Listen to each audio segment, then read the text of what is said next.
Hello everyone, this is Savita Chauhan. Welcome to MBD Arya Model School, class 10th Geography, chapter 1st Resources and Development. Previous video में student हम discuss कर चुके हैं। हमने resources पढ़ा, उसके classification पढ़े, फिर हमने देखा कि किस तरीके से हमें रिसोर्सेज हमारे पास लिमिटेड है, उसकी प्लानिंग करनी चाहिए, इंडिया की प्लानिंग पढ़ी और कंजर्वेशन पढ़ा। इस वीडियो में स्टूडेंट हम स्पेशल पढ़ने वाले हैं सिर्फ लैंड का, यानी जो लैंड एज अ रिसोर्सेज है उसको यूटिलाइज़ कैसे करना है, और हम उसको देखेंगे कि कंज़र्व कैसे करें, क्योंकि जैसे लैंड का डिग्रेडेशन हो रहा है तो उसको ठीक करने के लिए कंज़र्व करना, उसको मेजर्स करना बहुत इंपॉर्टेंट है। तो आज का हमारा टॉपिक है land. Land as a resources आप जानते हैं कितना इम्पॉर्टेंट है, क्योंकि हम उसको यूज़ कर रहे हैं। अब जब आप किसी चीज़ को यूज़ कर रहे हो तो दैट मीन्स उसका इम्पॉर्टेंट है। और distribution of India land mass का तो आप जानते ही हैं, हमारी कंट्री में जो लैंड है उसको अनइवन है, मतलब जियोग्राफिकली आप देखेंगे तो कितनी डाइवर्सिटी है वो हम सबसे पहले देखेंगे।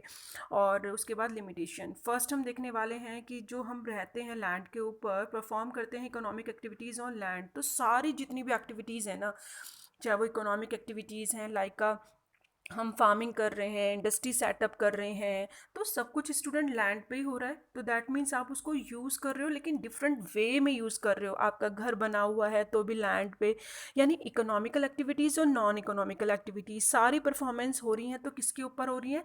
लैंड के ऊपर। क्योंकि अगर लैंड नहीं है तो दैट मीन्स आप कैसे करोगे? हवा में करोगे। Land is a natural resources of utmost importance. सबसे इम्पॉर्टेंट पार्ट है लैंड का नेचुरल, दैट मीन्स वो एक नेचुरल गॉड गिफ्टेड है by god, and it supports natural vegetation, जिसकी वजह से आपको वेजिटेशन या वाइल्ड लाइफ या human life, economic activities, transport, communication system, ये ओवरऑल जो नेचुरल सपोर्ट मिल रहा है इस सब लैंड पे ही मिल रहा है। हाउएवर इसके अलावा अगर हम देखें, land is a asset of finite magnitude, that means एक फिक्स है। आप सोचें कि हम उसको बढ़ा लें, आप अपने घर की असेट्स को बढ़ा सकते हैं, यानी आपने एक घर ले लिया, दूसरा घर ले लेंगे, लेकिन लैंड को आप इंक्रीज थोड़ी कर सकते हैं। यानी जितना जियोग्राफिकल आपके पास इंडिया का जो लैंड है, लैंड मास को इंक्रीज नहीं किया जा सकता, तो वो फेनाइट मैग्नीट्यूड है, यानी फिक्स है। यानी फिक्स है, उसको आप चेंज नहीं कर सकते हैं। Therefore it is important to use of available land for various purpose with carefully planning. तो दैट मीन्स इसीलिए तो जब हमारे पास लिमिटेशन है, यानी आपके पास लिमिटेशन है और ये चैलेंज है कि limited resources how to use according to needs. जैसे कि मैंने एग्जांपल के लिए बताया कि जो आपके पास लिमिटेड सोर्सेज होते हैं, तो आप सबसे पहले जो आपकी बेसिक नीड्स होंगे उसको कंप्लीट करेंगे, कंपैरेटिवली जो आपकी अदर जो नीड्स होंगी उसके मुकाबले में। तो सेम यहाँ पर ही लैंड का था, जैसे हमने रिसोर्सेज में देखा, तो अब लैंड एज ए रिसोर्सेज पढ़ रहे हैं, क्योंकि लैंड भी तो एक रिसोर्सेज है। अभी तक हमने देखा था रिसोर्सेज का मतलब क्या है, उसकी हम प्लानिंग करते हैं, लेकिन हम अब एज ए रिसोर्सेज लैंड को पढ़ रहे हैं कि लैंड भी एक रिसोर्सेज है। तो अब उसको अगर हम देख रहे हैं, तो क्योंकि वो लिमिटेड की है, जो चीज़ लिमिटेड की है उसी की तो प्लानिंग बनानी पड़ेगी। अगर हमारे पास लिमिट ना होती तो हम तो कितने भी कैसे भी यूज़ करो, फिर प्लानिंग की क्या ज़रूरत थी। तो India has land under a variety of relief features, और इंडिया के अंदर बहुत सारे रिलीफ फीचर्स भी हैं, जैसे कि माउंटेन्स, प्लेट्यूज, प्लेन्स, आइलैंड्स। तो ये अलग अलग जियोग्राफिकल पाया जाता है। जैसे माउंटेन्स आपको पता है, हाई पीक्स ये माउंटेन्स होते हैं, ठीक है। और हमारा जो प्लेट्यू है उसे क्या कहते हैं? प्लेट्यू जो है आपके, जैसे ये हमारा पेनिसुलर पार्ट है, ठीक है। जो पेनिसुलर पार्ट क्या होता है? Land mass which is surrounding by water, यानी ये तीन साइड से, यहाँ पे आप देखेंगे Arabian Sea, bay of Bengal, और यहाँ पे इंडियन ओशन, तो ये तीन साइड से पानी से घिरा हुआ पार्ट है, तो ये पेनिसुलर है। तो यहाँ पे प्लेट्यू पाए जाते हैं, जैसे आपने मालवा प्लेट्यू देखा होगा, जो सुना भी होगा, ज्योग्राफी में 9th क्लास में आपने पढ़ा था। तो यहाँ पे जो सेंट्रल हाईलैंड है, यहाँ पे प्लेट्यू पाए जाते हैं। तो अब प्लेट्यू और माउंटेन में डिफरेंस क्या है, थोड़ा सा समझ लीजिए, क्योंकि जो आप देखेंगे टेबल टॉप, जो टेबल टॉप लैंड है, यानी टेबल की जो शेप में होता है वो हमारा प्लेट्यू है, यानी सरफेस से तो थोड़ा सा ऊपर है, जो लैंड मास है उससे थोड़ा सा ऊपर है, लेकिन इसका जो पीक नहीं होता, मतलब सरफेस प्लेन होता है ऐसे। तो टेबल टॉप लाइक स्ट्रक्चर होता है प्लेट्यू का, क्योंकि माउंटेन तो बिल्कुल पीक वाला होता है ना, और प्लेट्यू हमारा टेबल टॉप लाइक स्ट्रक्चर होता है। तो ये प्लेट्यू हैं, माउंटेन है। अब यहाँ पे आप देखेंगे कितना और 43% है जो लैंड एरिया है सिर्फ प्लेन का, जिसमें आप एग्रीकल्चर इंडस्ट्री सेटअप कर सकते हैं। सोचो 43% ओनली ओवरऑल। और माउंटेन अबाउट ऑफ 30% है टोटल सरफेस एरिया कंट्री के अंदर, इतने माउंटेन्स हैं। और जिसमें से perennial flow of some rivers, यानी 12 मासी जो रिवर्स होती हैं, 12 मास यानी 12 महीने, सॉरी हाँ, 12 महीने जो रिवर्स होती हैं उनमें वाटर फ्लो होता है, तो उसे पेरिनियल रिवर कहा जाता है। Provides facilities for tourism ecological aspects. Mountain में मोस्टली टूरिज्म आता है। इकोलॉजिकल बैलेंस के एक्सपेक्ट से देखें तो यहाँ पे फैसिलिटीज़ प्रोवाइड हैं उसी हिसाब से। 27% आप देखेंगे कंट्री के अंदर प्लेट्यू रीजन है, और यहाँ पे रिच रिजर्व्स मिनरल्स हैं, फॉसिल फ्यूल्स हैं, फॉरेस्ट हैं जो कि पाए जाते हैं। तो ये आप स्ट्रक्चर देख रहे हैं किस तरीके का बना हुआ है। और इसमें अभी हम ये भी देखेंगे किस तरीके से जो पैटर्न है वो डिस्ट्रीब्यूट है, कितना लैंड है, कहाँ पे है, किस पैटर्न से हम यूज़ कर रहे हैं लैंड का यूटिलाइजेशन। अभी तो हमने देखा कि land is important part of our life, हमारी लाइफ को सर्वाइव करने में उसका इंपॉर्टेंट रोल है। लैंड एक रिसोर्सेज है, उसके बेस पे हम पढ़ रहे हैं लैंड यूटिलाइज कैसे करते हैं। लैंड हम जो यूज़ करते हैं कुछ पर्पज़ हैं, जैसे फॉरेस्ट के लिए लैंड हम यूज़ करते हैं। कुछ ऐसा भी लैंड है जो कल्टीवेशन नहीं होता है, जैसे कि बैरन या वेस्ट लैंड है। बैरन यानी जो जिस पे खेती ना की जा सके, बंजर हो। Land put non agriculture uses like अ बिल्डिंग्स रोड फैक्ट्रीज, यानी कुछ ऐसी लैंड भी है जिस पे हम बिल्डिंग्स रोड और फैक्ट्रीज बनाते हैं। अदर अनकल्टिव लैंड यानी जो परमानेंट पास्चर है, यानी उसमें हम खेती नहीं कर सकते, ग्रेजिंग के लिए वो एरिया छोड़ रखा है, ठीक है। और लैंड अंडर मिससेलियंस ट्री क्रॉप्स, यानी जिसको ग्रो नहीं किया जाता, अपने आप ही ग्रो हो जाते हैं। तो मिससेलेनियस आप देखेंगे ट्री क्रॉप है, इसको हम शोन एरिया में नहीं लेते हैं। और कल्चरेबल वेस्ट लैंड जो है, यानी जो 1 से 5 साल हो गया हो उसको मतलब यूज़ ना किया गया हो, uncultivated for more than 5 year के लिए उसको छोड़ दिया गया हो। तो ये टाइप बता रहे हैं हम लैंड के जो यूटिलाइज़ करते हैं, अलग अलग तरीके से हम लैंड को यूज़ कर रहे हैं। करंट फैलो में जो का मतलब है जो 1 साल के लिए उसको हमने एक्स्ट्रा छोड़ दिया हो, यानी उस पर खेती ना करी हो, 1 साल या 1 साल से ज़्यादा हो गया हो। और current fallow other current fallow में आ रहा है जो अनकल्टिवेटेड है या 1 से 5 साल के लिए उसको छोड़ दिया हो, उस पर एग्रीकल्चर ना की हो, खेती ना की हो। नेट शोन एरिया का मतलब यानी 1 साल के अंदर कम से कम एक क्रॉप तो उसमें होगी ही होगी।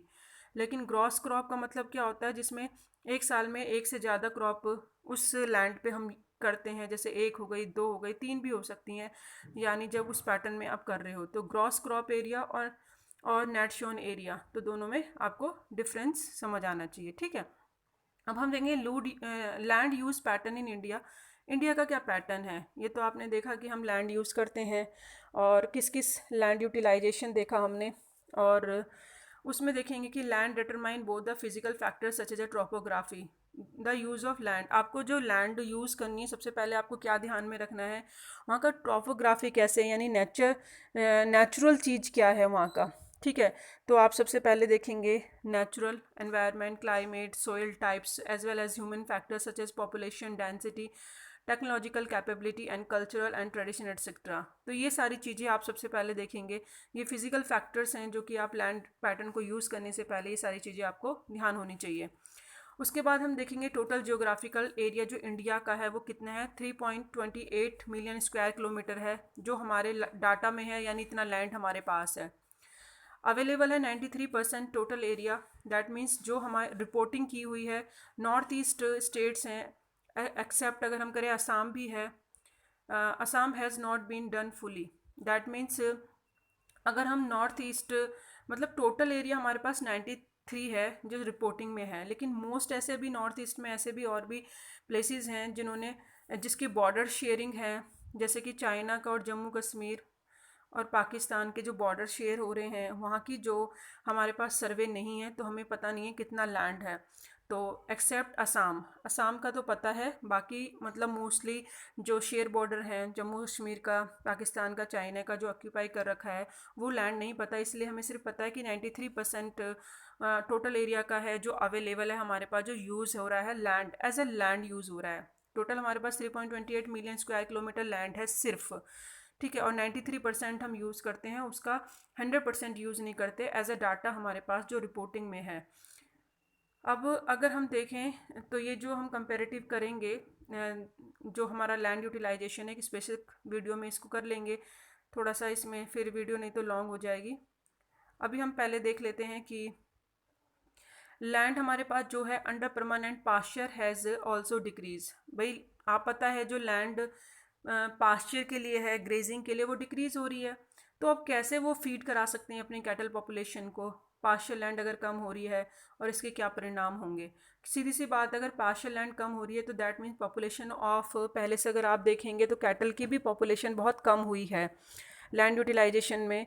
मतलब अगर हम देखें तो जो कैटेगरी है, जो हम पार्शियल लैंड की देखी है कि भाई उसका कितना परसेंटेज है, वो कम हो गया है। क्यों हो गया है? पहले से पॉपुलेशन कैटल की कम हुई है, और एक अदर आर्टिफिशियल फीड कराने के भी प्रोडक्ट अवेलेबल हैं जिनसे फीड कराया जा सकता है कैटल को, तो इसीलिए पार्शियल लैंड पहले से कम हो गई है। तो ये इसका रीज़न है।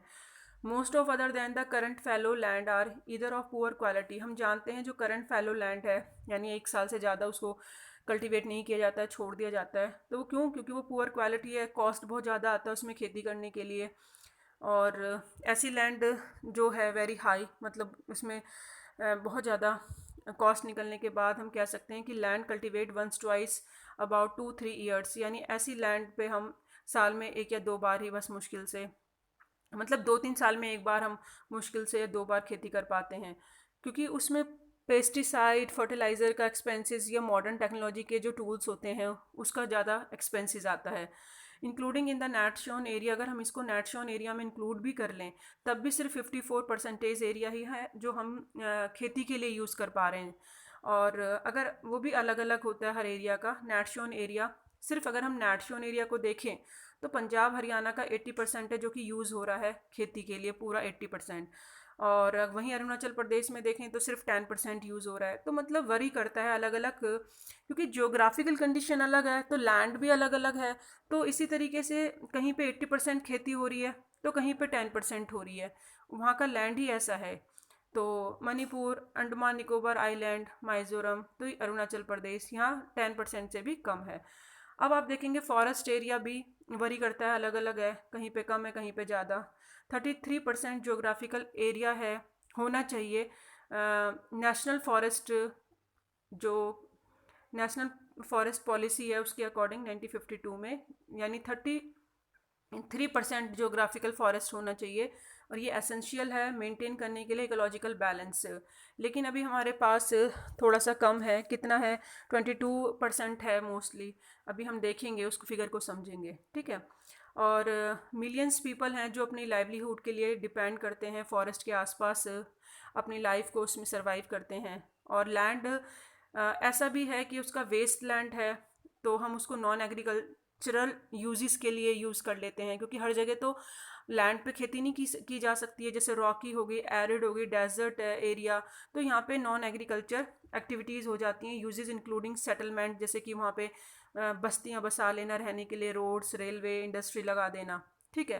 Continuous use of land over a long period time, बहुत टाइम से जो लगातार हम कंटिन्यूस यूज़ कर रहे हैं लैंड को without taking appropriate measures to conserve, और बिना उसको संरक्षण करे हुए, बिना उसको सेफ प्रोटेक्शन प्रिंसिपल बनाए हुए, मतलब उसके लिए कोई रूल नहीं बना रहे हैं और हम उसको यूज़ करे जा रहे हैं, उसका रिजल्ट ये हो रहा है कि लैंड डिग्रेडेशन हो रहा है, यानी लैंड का जो एक क्वालिटी है वो डाउन होती जा रही है। और ये एक सीरियस हम बोल सकते हैं रिजल्ट निकल रहा है, रिप्रिकॉशन निकल रहा है ऑन सोसाइटी में और एनवायरनमेंट में, यानी इसके बहुत ही ज़्यादा बैड परिणाम और रिजल्ट देखने को मिल रहे हैं। तो इसीलिए हमें लैंड डिग्रेडेशन क्यों होता है वो पढ़ेंगे क्या है, और कंजर्वेशंस उसको कंट्रोल करने के लिए मेजर्स पढ़ेंगे कि हमें क्या करना चाहिए। We have share our land with the past generation, हमें अपनी लैंड को जो शेयर करना है किस पास्ट जो जनरेशन है उसके साथ भी हमने ये शेयर करा है, और जो लैंड है आने वाली जनरेशन के साथ भी हमें शेयर करनी है। और 95% ऑफ बेसिक नीड्स हमारी, चाहे फूड है, शेल्टर है, क्लॉथिंग है, तो एवरीथिंग जो हम 95% हम ऑब्टेन करते हैं सब कुछ लैंड से ही करते हैं, अपनी नीड्स कंप्लीट करते हैं सब कुछ। And human activities have not only brought about degradations of land but have also aggravated the pace of natural process or to cause damage of land. That means जो human activities हो रही हैं उसकी वजह से हम देख रहे हैं वो सिर्फ लैंड का डिग्रेशन तो हो ही रहा है, साथ साथ एक गंभीर समस्या भी नेचर के साथ हो चुकी है और बहुत सारी अदर फोर्सेस भी हैं जो डैमेजेस कर रही हैं लैंड को। यानी ठीक है ह्यूमन एक्टिविटीज़ की वजह से तो डिग्रेशन हो रही है, लेकिन जो नेचुरल प्रोसेस है वो भी एक गंभीर समस्या बन चुका है लैंड को डिग्रेडेशन करने के लिए। बहुत सारी फोर्सेस हैं, फ्लड आ जाना, फेमाइन पड़ जाना, तो कुछ और भी फोर्सेस हैं नेचुरल फोर्सेस जो अपने आप ही होते हैं, ड्रॉट है, सूखा पड़ जाना, तो वो भी एक रीज़न बन जाता है लैंड डिग्रेडेशन का। अगर हम देखें आज के टाइम पे, प्रेजेंट टाइम पे there about 130 million hectare of degradation land हमारे पास इंडिया में। सोचो इतना लैंड डिग्रेडेशन हो चुका है, उसकी जो लैंड है उसको डाउन हो चुकी है, उसकी इतनी ज़्यादा वैल्यू 28% है जो कि फॉरेस्ट डिग्रेडेशन हो चुका है, यानी जंगल को ज़रूरत से ज़्यादा काट दिया गया है, तो 28% जो है वो कैटेगरी में आता है। 56% है जो वाटर एरोडेड एरिया है, यानी वहाँ पे क्या हो जाता है, ज़्यादा वाटर अगर हम देखें तो एरोडेड है, यानी आप देखते हो जब गंभीर समस्या कब बनती है, जैसे कि बाढ़ आ जाती है तो उसके बाद आप देखेंगे कि वहाँ पे जो एरोडेड एरिया है तो वहाँ पे जो ऊपर की लेयर होती है वो क्या हो जाती है, फ्लो हो जाती है। तो वहाँ पे फ्लो हो जाती है जो न्यूट्रिशन है या जो एक कैपेसिटी होती है सॉइल के अंदर होल्ड करने की, खेती करने की, वो अगर फ्लड आती है तो वहाँ से वो वाटर फ्लो करके अपने साथ ले जाता है। लेकिन रेस्ट ऑफ फिर जो सॉइल बचती है वो कैसे बचती है, सेलाइन और एक्लाइन। एक्लाइन डिपॉजिट यानी बहुत सारे केमिकल उसके ऊपर इकट्ठा हो जाते हैं, डिपॉजिट हो जाते हैं, नमक उसके ऊपर इकट्ठा हो जाता है, तो वो कहीं ना कहीं सॉइल को डिग्रेडेशन करता है। दैट मीन्स वहाँ पे आप खेती नहीं कर सकते हो। Some human activities like a deforestation, ज़रूरत से ज़्यादा पेड़ काटना, ग्रेजिंग करवाना, यानी अगर ग्रेजिंग हो रही है तो ऊपर की जो जैसे कि घास है या कोई भी प्लांटेशन, जब एनिमल्स कैटल उसको फीड करते हैं तो जड़ के साथ उसको खाड़ के उखड़ जाता है, यानी उसको कई बार ऐसा भी होता है कि जड़ से उखाड़ लिया जाता है तो मिट्टी भी उसके साथ आ जाती है और बहुत सारी चीज़ें ऐसी होती हैं जो लैंड को होल्ड करने की कैपेसिटी होती है वो भी कम हो जाती है, क्योंकि अगर लैंड होल्ड नहीं होगी तो न्यूट्रिशंस जो हैं सोइल के वो भी होल्ड नहीं होंगे, वो फ्लो हो जाएंगे और वहाँ पे एक कंडीशन आ जाएगी, उसकी क्वालिटी जो लैंड की वो कम हो जाएगी। ओवर ग्रेजिंग, माइनिंग एक्टिविटीज़ बहुत ज़्यादा, क्वैरिंग यानी बहुत ज़्यादा जो खदान होती हैं उन्हें खोदना, ये एक सिचुएशन है जो कि कंट्रीब्यूट करता है लैंड डिग्रेडेशन में। तो ये सारे रीज़न बनते हैं लैंड डिग्रेडेशन, यानी कितना एक लैंड की जो वैल्यू है, क्वालिटी, उसको कम करने में ये सब रिस्पॉन्सिबल हैं। जैसे कि आप माइनिंग साइट में देखेंगे जब खुदाई करी जाती है, एक्सकेवेशन किया जाता है, तो जब वर्क कंप्लीट होता है वहाँ पे जो डीप, वहाँ पे आप देखेंगे स्कार्स और ट्रेसिस, यानी स्कार्स यानी जो खाइयाँ होती हैं और जो मलबा होता है यानी ट्रेसिस। तो जब खुदाई हो रही है माइंस में, तो खुदाई करने के बाद वहाँ पे डीप स्कार्स और ट्रेसिस के साथ उसको अबैंडन कर दिया जाता है, खोल मतलब खुला छोड़ दिया जाता है, तो वो बहुत ज़्यादा एक डेंजर सिचुएशन क्रिएट करता है पॉल्यूशन के लिए और लैंड डिग्रेडेशन के लिए। State like Jharkhand, Chhattisgarh, Madhya Pradesh, Orissa forestation हो रहा है, वहाँ पे डिफॉरेस्टेशन हो रहा है माइनिंग करने के लिए। अब तो सीधी सी बात है लैंड डिग्रेडेशन होगा, जब फॉरेस्ट ही ख़त्म हो जाएंगे तो जो ऊपर की लेयर होती है, जो सोइल होती है, जो प्लांटेशन है वही तो होल्ड करके रख पाते हैं। अब प्लांटेशन नहीं होंगे तो हवा से या पानी से वो जो ऊपर की सोइल होती है, जो लेयर होती है, जो फर्टाइल सॉइल होती है वो फ्लो हो जाएगी, तो वहाँ पे आप देखेंगे लैंड डिग्रेडेशन हो रहा है। फिर स्टेट लाइक गुजरात, राजस्थान, मध्य प्रदेश, महाराष्ट्र में आप देखेंगे तो ओवर ग्रेजिंग की वजह से लैंड डिग्रेडेशन हो रहा है। और पंजाब हरियाणा में देखेंगे, उत्तर प्रदेश में तो इरिगेशन रिस्पॉन्सिबल है लैंड डिग्रेडेशन के लिए। क्यों? क्योंकि ज़रूरत से ज़्यादा पानी, वहाँ पे पानी तो इनफ है, वाटर है, तो वहाँ पे सिंचाई भी होती है, तो कितना मतलब एक फील्ड है उसमें इतना पानी फ्लो कर दिया जाता है कि जो उसके ऊपर की फर्टाइल सॉइल के जो न्यूट्रिएंट्स होते हैं वो भी फ्लो हो जाते हैं और वहाँ पे इंक्रीज़ हो जाता है सेलेनाइट, यानी नमक इकट्ठा हो जाता है। और क्योंकि वहाँ लॉगिंग हो जाता है, वाटर वहाँ मिट्टी में अटक रुक जाता है, क्योंकि ड्रिप इरिगेशन नहीं होती है मोस्टली, क्योंकि महंगी भी पड़ती है और कुछ लोग जानते भी नहीं है, यानी पाइप के थ्रू जो वो फुहारे टाइप चला दिए जाते हैं, तो उससे क्या होता है हल्की हल्की हल्की जो बौछार टाइप होती है, तो वो उससे क्या होता है कम पानी जाता है और उतना ही जितनी नीड होती है फसल को। लेकिन जब ऐसे हम वाटर को ओपनली खुला छोड़ देते हैं और ज़्यादा पानी फ्लो होता है तो वो सॉइल को नुकसान पहुंचाता है। तो पंजाब में, उत्तर प्रदेश में, वेस्टर्न उत्तर प्रदेश में, हरियाणा में ऐसी ही कंडीशन है। सेलेनाइट यानी नमक इकट्ठा हो जाता है, और वहाँ पे और क्या condition, L alkalinity in the soil यानी केमिकल डिपॉजिट हो जाते हैं सॉइल के ऊपर। ठीक है। Mineral processing like a grinding of limestone for cement industry. Cement industry के लिए जो लाइमस्टोन को ग्राइंड किया जाता है तो आप देखेंगे सॉइल के ऊपर वो इकट्ठा हो जाता है, जो बहुत डेंजर होता है। एंड कैलेसाइट और जो सॉप स्टोन है, जब इन दोनों को यूज़ किया जाता है सैरेमिक इंडस्ट्री में यानी मिट्टी के बर्तन बनाने के लिए, इन दोनों को जब यूज़ किया जाता है तो इससे बहुत ज़्यादा जनरेट होता है ह्यूज अमाउंट में डस्ट, जो कि एटमॉस्फेयर में चला जाता है और बहुत ज़्यादा एयर पोल्यूशन करता है। and retards the process of infiltrations of water soil after the settlement down on the land। और जब ये पार्टिकल लैंड पे सेटल डाउन हो जाते हैं तो वहाँ का जो वाटर है वो स्टॉप हो जाता है, फिल्टरेशन नहीं हो पाता है, इनफिल्टरेशन नहीं हो पाता है वाटर का। सॉइल में अगर ऊपर ब्लॉकेज लग गई है, यानी वहाँ पे ऊपर से जो पार्टिकल है, डस्ट पार्टिकल, वो स्टॉप हो गए हैं, सेटल डाउन हो गए हैं, तो पानी अंदर नहीं जाएगा। अगर रेन हो रही है, रेन के टाइम पे जो पानी है वो अंदर नहीं जा पाएगा। ठीक है। तो उसका रास्ता बंद हो जाता है।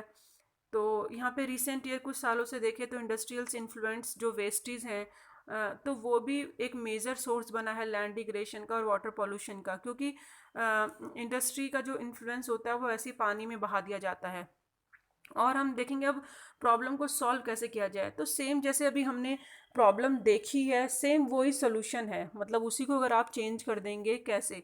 भाई ठीक है, डिफॉरेस्टेशन हो रहा है तो अफॉरेस्टेशन कर दो, पेड़ लगाओ ज़्यादा, क्योंकि वो होल्ड कर पाएंगे ना प्लांट्स को, और प्लांट होल्ड कर पाएंगे सोइल को, क्योंकि सोइल जो है वो ऊपर की लेयर अगर उड़ जाएगी तो उसमें जो न्यूट्रिशंस हैं वो भी नहीं होंगे, और जिसकी वजह से हम एग्रीकल्चर वहाँ नहीं कर सकते। मैनेजमेंट करना पड़ेगा ग्रेजिंग का, यानी क्योंकि ग्रेजिंग के लिए एक पर्टिकुलर एरिया डिसाइड कर देना चाहिए कि ठीक है ये ग्रेजिंग का है, यहाँ पे अपने कैटल्स को ग्रेजिंग कराओ। और planting of shelter belt of plants की करनी चाहिए, प्लांटिंग करनी चाहिए। कैसे, जैसे कि यहाँ पे एक खेत है, इसके चारों ओर पेड़ लगा देनी चाहिए, क्योंकि जब हवा आती है तो वो जो मिट्टी है उसको फ्लो करके अपने साथ ना ले जा पाए। तो ये भी एक तरीका है शेल्टर बेल्ट लगाने का। कंट्रोल ऑन ओवर ग्रेजिंग, ज़्यादा ग्रेजिंग है तो उसको कंट्रोल करना।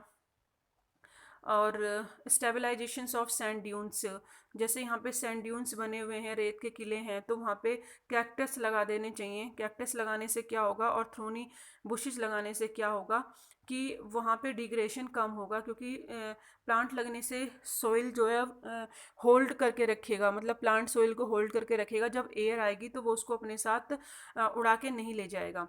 तो ये प्रॉपर मेथड हैं जो हमारी प्रॉब्लम है, अभी हमने देखा लैंड डिग्रेशन की जो प्रॉब्लम्स हैं, तो उसको सॉल्व भी हम कर सकते हैं। And proper management, waste land जैसे है उसको मैनेज करना चाहिए, जैसे बैरन है या जहाँ पे हम कल्टीवेट नहीं कर सकते वहाँ पे इंडस्ट्री लगानी चाहिए, और डिस्पोजल करना चाहिए इंडस्ट्रियल्स एफ्लुएंट्स का, जो कि बहुत ज़्यादा पॉल्यूशन करते हैं। वेस्ट आफ्टर ट्रीटमेंट, उसको जो वेस्टेज हैं उसको रिड्यूस कर सकें, मतलब reduce land and water digression को रिड्यूस हो सके, ऐसे ट्रीटमेंट करना चाहिए इंडस्ट्रियल एंड सब अर्बन एरियाज़ में, शहर में और इंडस्ट्री जहाँ पे लगी हुई हैं। तो आज हमने स्टूडेंट इस टॉपिक में पढ़ रहे हैं कि हमारा जो लैंड का पूरा यूज़ पढ़ा हमने, लिमिटेशन पढ़ी, चैलेंजेस पढ़े हमारे सामने कैसे हैं, क्योंकि लिमिट की लैंड है तो उसको यूज़ कैसे करना है। हमने डिस्ट्रीब्यूशन ऑफ इंडिया का लैंड मास पढ़ा, कहीं आप देखेंगे प्लेन है तो कहीं पे माउंटेन्स हैं, कहीं प्लेट्यू हैं। फिर हमने प्रॉपर देखा कि लैंड डिग्रेडेशन कि क्या रीज़न है, उसको कंजर्व कैसे करना चाहिए। अभी हम एक बार ये रीड कर लेते हैं स्टूडेंट कि किस तरीके से जो लैंड यूटिलाइजेशन है पहले और अब में क्या फ़र्क है, यानी जो हम लैंड पहले यूज़ करते थे और अब में थोड़ा सा डिफरेंस हुआ है। क्यों और कैसे। अगर 60-61 में देखें और 2002 और 3 में डाटा देखें तो जो हमारा फॉरेस्ट एरिया है पहले से बड़ा है, ठीक है। और उसके बाद अगर हम देखें बैरन जो वेस्ट था 12 था रहा वो 6 हो गया, यानी कम हो गया है, यानी उसको हमने बिल्डिंग्स या रोड या रेलवे बनाने में यूज़ कर लिया है कहीं ना कहीं, तो वो कम हो गया है। नॉन एग्रीकल्चर एरिया 4.95 था, बढ़ गया, यानी जो जहाँ पे कल्टीवेट नहीं हो रहा था वहाँ कल्टीवेट हो रहा है मॉडर्न टेक्निक की वजह से, ठीक है। परमानेंट पास्चर ग्रेजिंग लैंड जो है, परमानेंट जो है वो क्या हुई है, जो ग्रेजिंग है वो कम हुई है। अब आप बोलोगे कम हुई है तो वो फीड कैसे करा पा रहे हैं अपने कैटल्स को।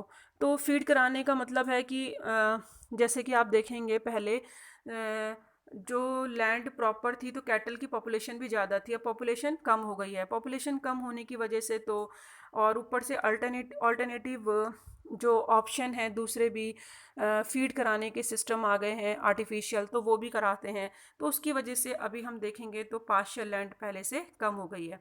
उसके बाद देखेंगे मिससेलियस ट्री क्रॉप्स ग्रोप्स जो है, मतलब जो अपने आप पेड़ उग जाते हैं, वो एरिया भी कम हुआ है, यानी उसको भी यूज़ करना स्टार्ट करा है। इसीलिए जैसे कि अपने आप जो पेड़ पौधे जहाँ पे उग जाते हैं वो है मिससेलेनियस, जैसे ट्री क्रॉप्स और ग्रोप्स यानी जो बने होते हैं वहाँ पे।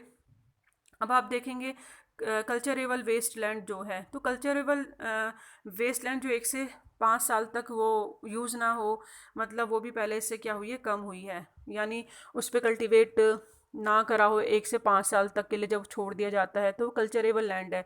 लेकिन अब मॉडर्न टेक्निक की वजह से यूज़ होने लग गई है तो अब थोड़ा सा पहले से कम हुआ है। और देखें तो follow other than current follow, यानी ये भी 1 से 5 साल के लिए जो छोड़ दी जाती है, खेती नहीं होती है, तो वो भी पहले से क्या हुआ है, यहाँ पे तो इंक्रीज़ दिखाया है, तो दैट मीन्स थोड़ा सा माइनर इफेक्ट हुआ है कि हाँ वो लैंड बढ़ी है। और अगर हम देखें करंट फैलो की, यानी जिसमें 1 साल के अंदर उसको मतलब 2-3 साल में एक बार खेती की जाती है और उसके बाद उसको छोड़ दिया जाता है, फिर की जाती है, ऐसे ही। तो करंट फैलो का जो है वो पहले 3.73 था, बड़ा है। तो ये, और आप देखेंगे नेट शोन एरिया है, पहले 45 था, अब 43 हुआ है, यानी पहले से कम हुआ है इस ग्राफ के अकॉर्डिंग। अभी न्यू बुकों में अलग होगा।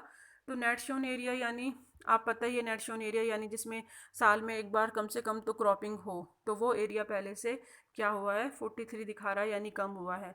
तो कहीं ना कहीं इंडस्ट्री सेटअप हो जाना वो भी एक रीज़न बनता है, इंफ्रास्ट्रक्चर इंक्रीज़ होना, बिल्डिंग बनना, रेलवे बनना। तो कहीं ना कहीं ये सारा जो बता रहा है प्रोसेस, यानी पहले ये रिपोर्टिंग जो दी है लैंड यूटिलाइजेशन की रिपोर्टिंग है, और हम कितना परसेंट यूज़ करते हैं, मोस्टली हम पूरा तो लैंड यूज़ नहीं करते, 93% ही है जो कि हम लैंड यूज़ करते हैं, क्योंकि हमारे पास रिपोर्टिंग कुछ जगहों की नहीं है। तो ये तो था स्टूडेंट आज का हमारा प्रॉपर टॉपिक लैंड का, पूरा हमने लैंड डिस्कस किया। नेक्स्ट वीडियो में हम पढ़ेंगे soil. Thank you so much, keep watching, keep learning.